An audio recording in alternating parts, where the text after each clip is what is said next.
சர்க்கம் 95 மந்தாகினி நதியின் அழகு வர்ணனை. பின்னர் ராமன் அந்த மலையிலிருந்து புறப்பட்டு சிறிது தூரம் சென்று தூய நீரையுடைய மந்தாகினி நதியை மைதிலிக்கு சுட்டிக்காட்டினார். தாமரை கண்ணரான ராமன் விதேக மன்னரின் புதல்வியும் சந்திரன் போன்று அழகிய முகத்தை உடையவளும் பெண்ணரசியுமான அவளிடம் இவ்வாறு கூறினார். பல்வேறு வடிவமுடைய மணர் திரட்டுகளை உடையதும் கண்ணுக்கு இனியதும் அன்னம் சாரச பறவைகள் உலாவுவதும் தாமரைகள் நிறைந்துள்ளதுமான மந்தாகினியை பார். கரையோரங்களில் பலவகையான மலர் பழங்களையுடைய மரங்களால் சூழப்பெற்று குபேரன் நீராடும் தாமரையோடை போல் கண் கவர்வதா இருக்கிறது. மான் கூட்டங்கள் நீர் அருந்தியதால் கலங்கி இருந்தாலும் கண்ணுக்கினிய நீரோட்டம் எனக்கு மன திருப்தியை உண்டு பண்ணுகிறது. அன்புடையாளே, சடை மாந்தோல் மர உரி மேலாடை தரிக்கின்ற முனிவர்கள் உரிய வேளைகளில் மந்தாகினி ஆற்றில் தலைமூழ்கி குளிக்கிறார்கள். நெடுந்தடங்கண்ணினாய் வேறு சில முனிவர்கள் கடுமையான விரதங்களை மேற்கொண்டவர்களாக இரு கைகளையும் உயரே தூக்கி கொண்டு சூரிய பகவானை உபாசிக்கிறார்கள்.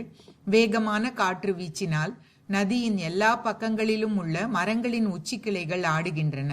அவற்றிலிருந்து இலைகளும் மலர்களும் உதிர்கின்றன. இதை காணும்போது மலையே நடனமாடுவது போல் தோன்றுகிறது. தேவி பார், சில இடங்களில் ஆற்று நீர் இந்திர நீலமணி போல் ஒளி வீசுகிறது.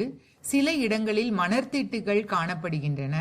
சில இடங்களில் ஆத்ம தரிசனம் பெற்ற சித்த புருஷர்கள் தலைமூழ்கி நீராடி கொண்டிருக்கிறார்கள். காற்றடிப்பதால் உதிர்ந்து போன மலர்கள் பல இடங்களில் குவியலாக கிடப்பதை பார். பூ குவியல்கள் ஆற்றின் நடுவில் மிதந்து செல்லும் காட்சியை பார்.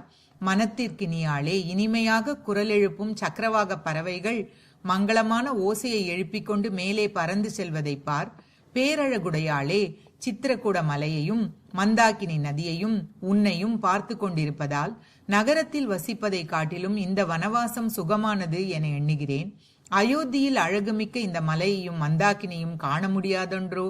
தவம், புலனடக்கம், மனச்சாந்தி முதலியவைகளால் பாவம் நீக்கியவர்களாக சித்தர்களால் நாள்தோறும் நீராடப்படுவதால் இந்த ஆற்றின் நீர் எப்போதும் புண்ணியம் தரவல்லதாக இருக்கிறது. வா, என்னுடன் நீராடுவாயாக. உத்தமியே, சீதே, ஒரு தோழியுடன் ஜலக்கிரீடை செய்வதைப் போல நாணத்தை விட்டு மந்தாகினியில் சுதந்திரமாக குதித்து அலைந்து நீராடு.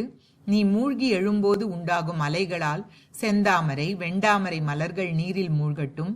நங்காய், இங்குள்ள விலங்குகளை நகர மக்களைப் போலும் இந்த மலையை அயோத்தி என்றும் இந்த மந்தாகினி நதியை சரையுவாகவும் கருதுவாயாக. வைதேகி, அறத்தையே மூச்சாக கொண்ட லட்சுமணன் என் கட்டளைக்கு அடிபணிந்து நடக்கிறான். நீயும் எனக்கு அனுகூலமாக இருக்கிறாய். அதனால் என் மனம் திருப்தியுடன் இருக்கிறது. உன்னோடு 3 வேளைகளிலும் நித்திய கர்மாங்களுக்கு பூர்வாங்கமாக நதியில் நீராடி தேன் கிழங்கு பழங்களை புசித்து கொண்டு இருக்கும் நான் அயோத்தியை அங்கு திரும்பி செல்வதை விரும்பவில்லை. அரசாட்சியையும் விரும்பவில்லை. இங்கே மான் கூட்டங்கள் சஞ்சரிக்கின்றன. யானை, சிங்கம், குரங்கு முதலானவை இந்த நதியின் நீரை விருப்பத்துடன் குடிக்கின்றன.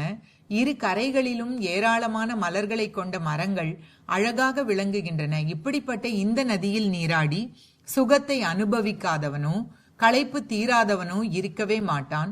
ரகுகுல நாயகரான ராமன் இவ்வாறெல்லாம் அந்த ஆற்றை பற்றிய பொருத்தமான செய்திகளை விரிவாக விளக்கியவாறே மரங்களின் அடர்த்தியால் கண்மை போல் கருநீல ஒளியுடன் காட்சி தரும் சித்திரக்கூடத்தில் தன் மனத்திற்குகந்த மனைவியுடன் நடைபயின்றார். ஸ்ரீமத் வால்மீகி ராமாயணம் அயோத்தியா காண்டத்தில் 95வது சர்க்கம் முற்றிற்று.